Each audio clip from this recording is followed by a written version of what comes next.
Au nom du Père et du Fils et du Saint-Esprit, ainsi soit-il.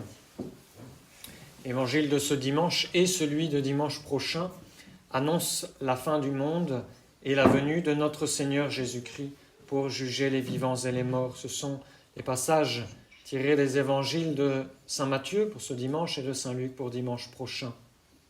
Alors, j'avais déjà expliqué le déroulement des événements de la fin des temps en suivant le déroulé de ces évangiles où notre Seigneur fait allusion à la fois à la destruction de Jérusalem, 70 ans en l'an 70, et aux événements de la fin des temps.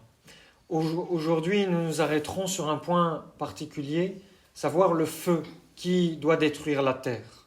En effet, la résurrection générale et la venue de notre Seigneur seront précédées de bouleversements physiques dont nous ne pouvons même pas imaginer l'ampleur.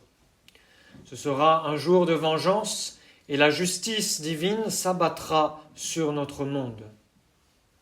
Après le déluge, Dieu a promis qu'il n'engloutirait pas l'humanité dans les eaux, mais à la fin des temps, il enverra le feu du ciel consumer l'humanité qu'il a rejetée. L'homme et le monde qui a été créé pour l'homme, seront purifiés par le feu. Le livre d'Enoch ne fait pas partie de la Sainte Écriture, c'est ce qu'on appelle un livre apocryphe. Il faut donc regarder comme un livre pieux de l'Ancien Testament, et il semble contenir toutes les principales croyances des Hébreux sur la fin du monde. Et voici ce qu'il y est dit. Quand les hommes auront comblé la mesure de leurs iniquités envers Dieu et envers Israël, Israël c'est l'Église, Israël est toujours la figure de l'Église, alors viendra le grand cataclysme dont le déluge n'a été que le prélude et comme l'avertissement. Cette fois-ci, la justice divine ira jusqu'au bout, le mal sera vaincu à jamais, la terre sera purifiée par le feu, non plus par l'eau. Alors par quels moyens aura lieu cette grande destruction? Quelle en sera la cause directe, immédiate? Le mystère subsiste, tout autant d'ailleurs que pour la nature du feu de l'enfer. Nous comprenons seulement que le monde ne périra pas par une inondation, qu'il ne s'écroulera pas seulement sous l'effet d'un tremblement de terre et qu'il ne sera pas uniquement enseveli sous les cendres, les laves, comme l'ont été certaines villes, comme Pompéi. Ces choses arriveront, oui, et notre Seigneur en parle aussi. Les pères de l'Église, d'ailleurs, expliquent comment, sur la terre, les nations seront consternées par la frayeur que leur causera le bruit confus de la mer et des flots. L'immense commotion des corps célestes ébranlera tous les éléments. La terre tremblera jusque dans ses fondements. Dans les airs se produiront des vents et des ténèbres, les foudres et les éclairs, des météores et d'autres phénomènes étranges. Les tempêtes déchaînées sur la mer agiteront les flots jusqu'au fond des abîmes et les vagues mugissantes s'entrechoqueront en tous sens avec un fracas horrible. Donc il y aura des tempêtes et des tsunamis. Les hommes, épouvantés de ces sinistres événements, chercheront à fuir, mais aveuglés par les profondes ténèbres qui les environneront de toutes parts, ils ne trouveront aucune issue, car le soleil, la lune et les étoiles s'obscurciront. Alors Dieu allumera partout un incendie si violent que le monde entier paraîtra tout embrasé. Suivant cette prédiction de l'apôtre Saint Pierre dans sa deuxième épître, les éléments enflammés seront dissous et la terre avec tout ce qu'elle contient sera consumée. C'est donc une vérité révélée qui était déjà la croyance dans l'Antiquité, celle des Égyptiens, celle des Perses. Cicéron aussi disait que le monde finirait par le feu. Et aujourd'hui encore, le développement de la science moderne s'accorde avec les livres saints pour témoigner que le monde se terminera dans un immense brasier. Les satanistes, les francs-maçons, les juifs qui dirigent le monde, avec les médias qui sont à leurs bottes, ont lancé cette grande mascarade de la pollution humaine qui serait à l'origine du réchauffement climatique. Satan est derrière cette mascarade parce qu'il veut détourner les hommes de la contemplation de l'œuvre de Dieu, de l'action de Dieu dans le monde, du plan de Dieu sur le monde. Parce que les scientifiques, en réalité, observent des tempêtes solaires, c'est-à-dire des éruptions soudaines dans la combustion solaire. Déjà, en 1853, il y a une éruption qui avait grillé tous les poteaux télégraphiques des États-Unis. En 2003 également, il y a eu une éruption très importante où l'activité solaire a été 500 fois plus importante que la normale. Et les scientifiques expliquent que si la flamme résultant de cette explosion était partie en direction de la Terre, la chaleur qu'elle aurait produite aurait brûlé tous les satellites, mis le feu à toutes les centrales électriques, et le magnétisme de cette éruption aurait anéanti en un instant tous les réseaux téléphoniques et Internet. Les vrais scientifiques sont d'accord pour dire que l'activité solaire s'intensifie exponentiellement, c'est-à-dire qu'elle s'accroît et de plus en plus. Alors je ne vous parle pas de cela pour engendrer de la curiosité, parce que de toute façon, la fin du monde sera toujours pour nous un mystère. Je veux plutôt vous apprendre à voir la main de Dieu qui guide le monde selon des principes bien réglés, et que non seulement rien n'arrive sans la permission divine, mais en plus le bon Dieu utilise les causes naturelles pour nous avertir. Ce sont ces signes avant-coureurs d'une déflagration solaire qui annoncent la destruction du monde par le feu. Au début du XXe siècle, le bon Dieu a parlé à une mystique belge qui s'appelle Berthe Petit, et voici ce qu'elle raconte. « Les événements approchent comme un nuage qui grandit et s'étend démesurément en couvrant le monde sans qu'on s'en aperçoive. Les nations périront dans le feu et le sang comme si elles étaient atteintes par des éclairs venus du ciel. Ô terrible perspective, lui dit alors Notre-Dame, mon cœur de mère se déchirerait si elle ne savait pas jusqu'à quel point la divine justice doit s'imposer pour le salut des âmes et la purification des peuples. Autrement dit, Notre-Dame même serait effrayée, se rebuterait devant cette action de Dieu si elle ne comprenait pas que tout cela est fait pour la purification des justes. Alors nos ennemis ont bien conscience de ces phénomènes extraordinaires. D'ailleurs, en 1980, le Vatican a construit un énorme observatoire solaire dans l'État d'Arizona aux États-Unis en coopération avec le gouvernement américain pour observer le Soleil, et cela probablement suite à la lecture du véritable secret du troisième secret de Fatima qui n'a pas été révélé. Et alors on peut se demander, le bon Dieu se servira-t-il d'une explosion solaire pour brûler la Terre ? C'est fort possible. Mais nous ne savons pas. En tout cas, le grand miracle du Soleil à Fatima en 1917 est un signe absolu de la fin des temps. À la Cova da Iria, ce petit coin du Portugal, le 13 octobre 1917, 70 000 personnes attendent un miracle qui a été annoncé par 3 petits bergers depuis 3 mois, qui disent avoir vu la Sainte Vierge. Et au cours de la matinée de ce 13 octobre, rien ne se passe, la foule attend, immobile, trempée d'ailleurs, parce qu'il pleut à verse.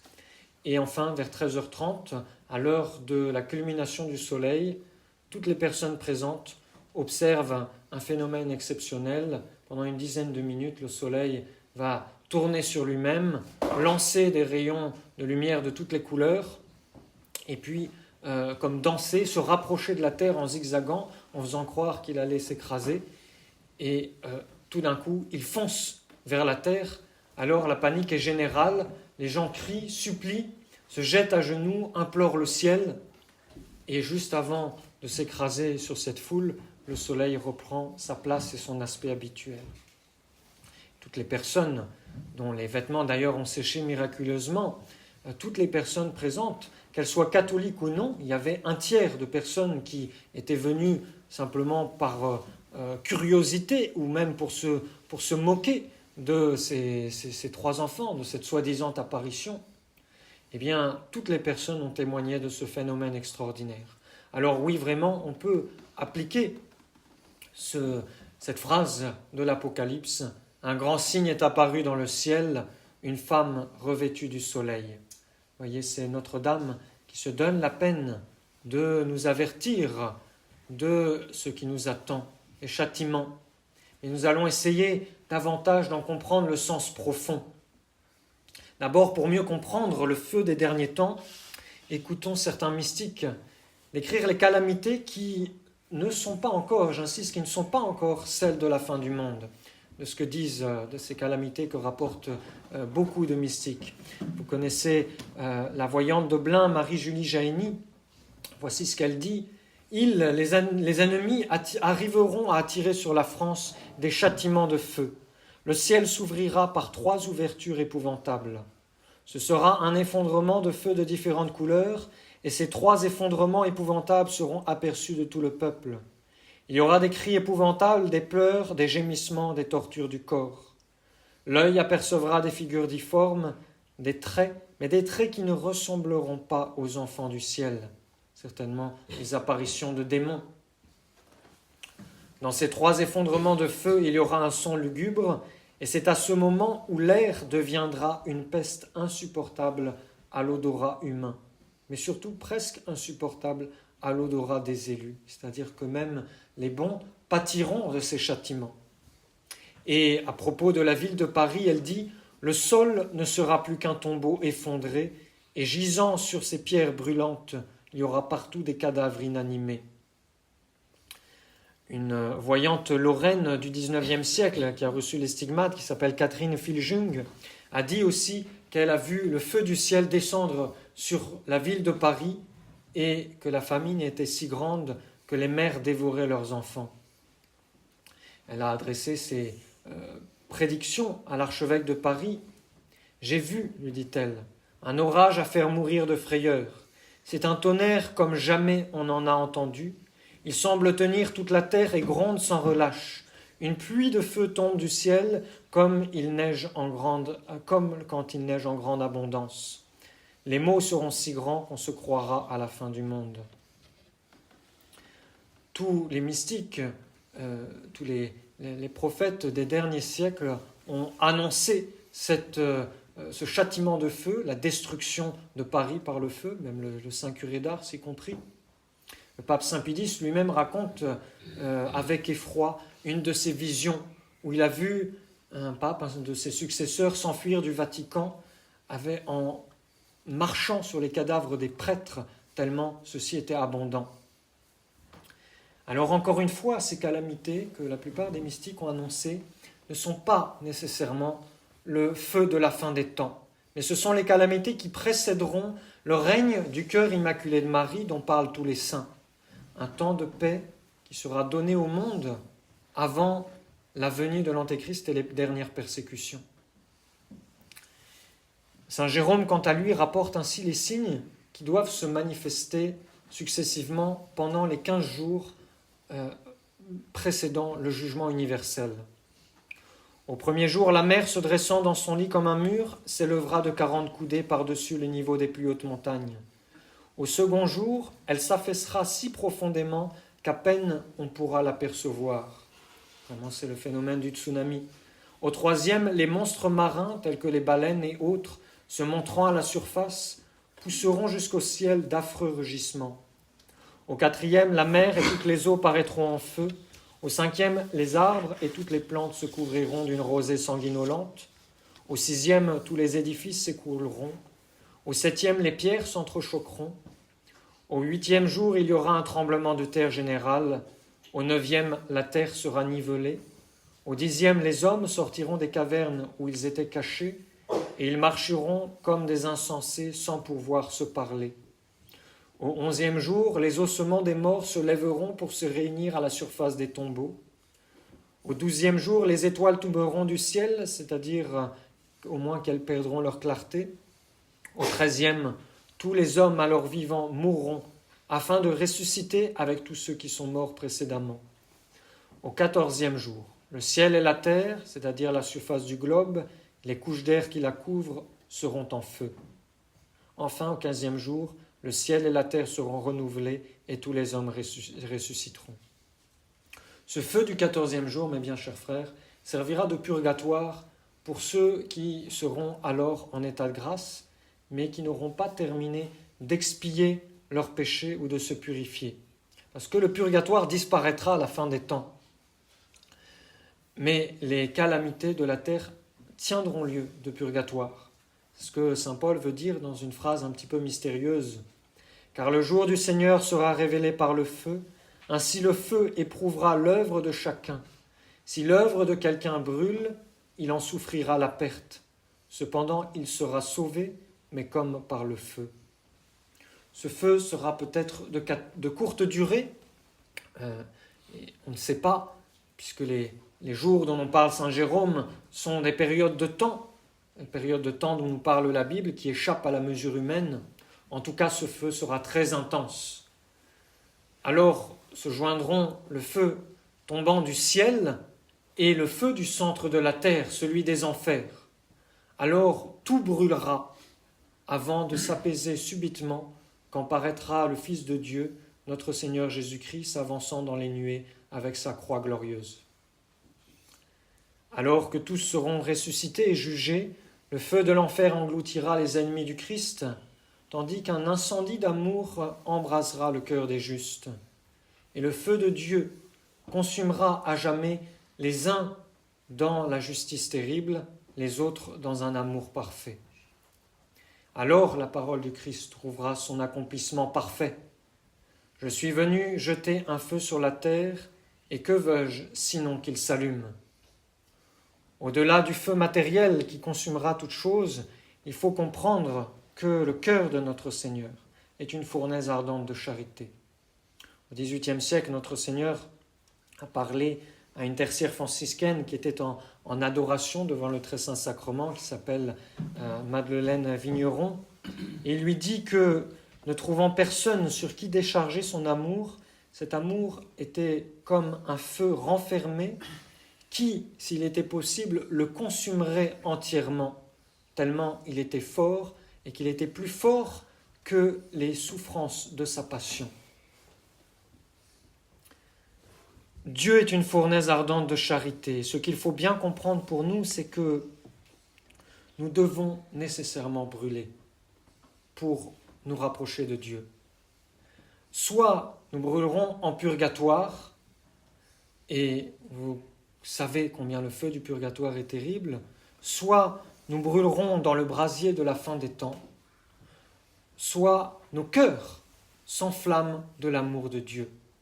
Et le choix est vite fait. Nous devons grandir dans l'amour de Dieu, nous devons nous enflammer de l'amour de Dieu. Dans chacune de nos actions, nous devons chercher la gloire de Dieu, le salut de notre âme, de plaire au Saint-Cœur de Jésus et de Marie, et de nous rapprocher de cette fournaise ardente de charité qu'ils sont l'un et l'autre, unis ensemble. Alors rappelons-nous ce cri mystérieux et prophétique de saint Louis-Marie Grignon de Montfort, « Au feu, au feu, au feu !» À l'aide, à l'aide, à l'aide, au feu dans la maison de Dieu, au feu dans les âmes, au feu jusque dans le sanctuaire. En cette fin de l'année liturgique, nous devons demander que soit accomplie l'œuvre de Dieu, que le feu de Dieu descende du ciel pour brûler les méchants. C'est la seule vengeance, la seule colère que nous pouvons avoir face à ce monde en désordre. C'est la réalisation du plan divin. Parce que la colère ne nous appartient pas.